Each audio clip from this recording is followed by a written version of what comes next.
আসসালামু আলাইকুম রহমতুল্লাহি ওবারাকাতু। প্রিয় দিনী ভাই ও বোনেরা, আল্লাহ তাআলার ৯৯টি সুন্দর নাম নিয়ে আমাদের ধারাবাহিক আয়োজনের আজকের পর্বে আপনাদের স্বাগতম। আজ আমরা জানাবো আল্লাহর ২১ থেকে ৩০ নম্বর নাম, তাদের অর্থ, কুরআনের দলিল, ফজিলত এবং কখন এই নামগুলো দ্বারা আল্লাহকে ডাকা উত্তম। আল্লাহ তাআলা বলেন, আর আল্লাহর জন্য রয়েছে সর্বোত্তম নামসমূহ, সুতরাং তোমরা তাকে সেই নামগুলো দ্বারাই ডাকো। সূরা আল আরাফ আয়াত ১৮০। তো চলুন শুরু করি। ২১ নম্বর নাম হচ্ছে আল কাবির, অর্থ যিনি সংকুচিত করেন বা রিজিক কমিয়ে দেন। আল্লাহ তাআলা বলেন, আল্লাহই সংকুচিত করেন এবং তিনিই প্রশস্ত করেন। সূরা আল বাকারা ২৪৫।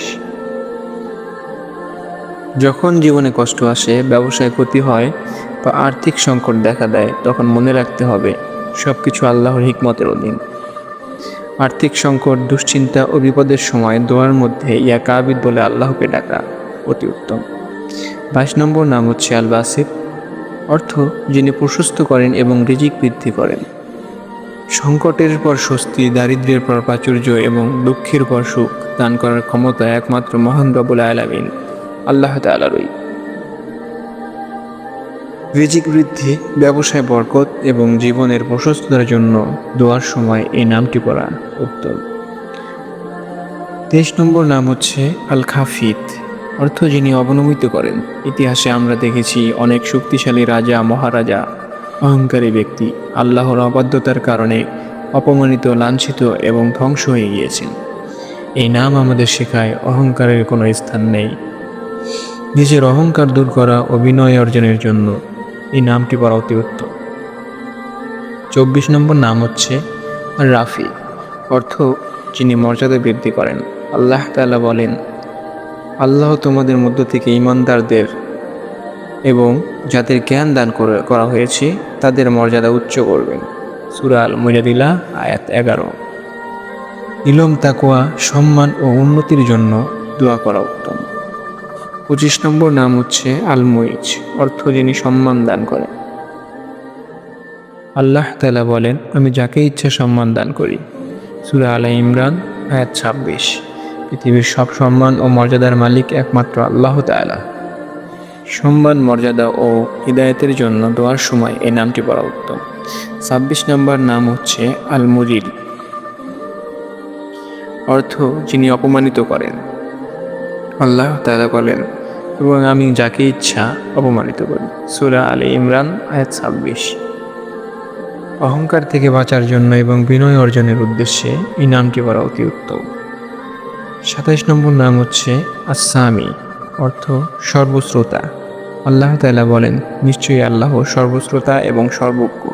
সূরা আল বাকারা আয়াত ২৫৬। আপনার প্রতিটি দোয়া, প্রতিটি কান্না এবং হৃদয়ের প্রতিটি কথা আল্লাহ শুনতে পান। দোয়ার সময়, বিশেষ করে তাহাজ্জুদের সময় এই নামটি পড়া অতি উত্তম। ২৮ নম্বর নাম হচ্ছে আল বাসির।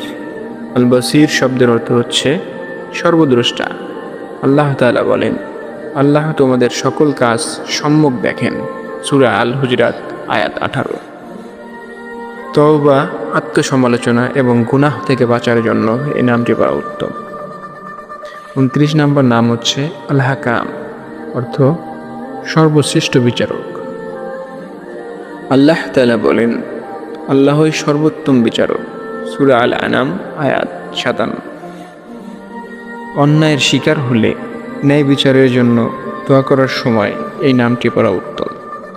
৩০ নম্বর নাম হচ্ছে আল আদল,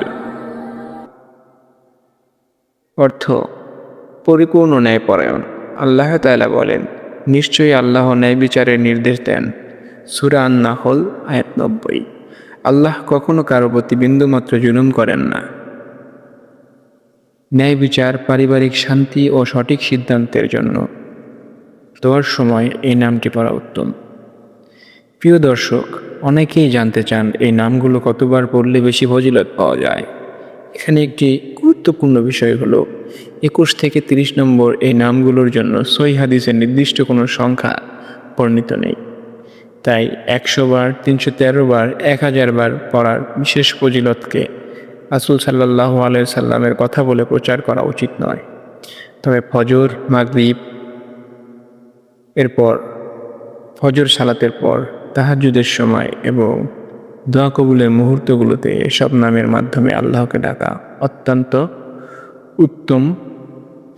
উদাহরণস্বরূপ, ইয়া কাবির, আমার কষ্ট সহজ করে দিন। ইয়া বাসির, আমার রিজিকে বরকত দান করুন। ইয়া সামি, আমার দোয়া কবুল করুন। ইয়া বাশির, আমাকে গোপন গুনাহ থেকে রক্ষা করুন।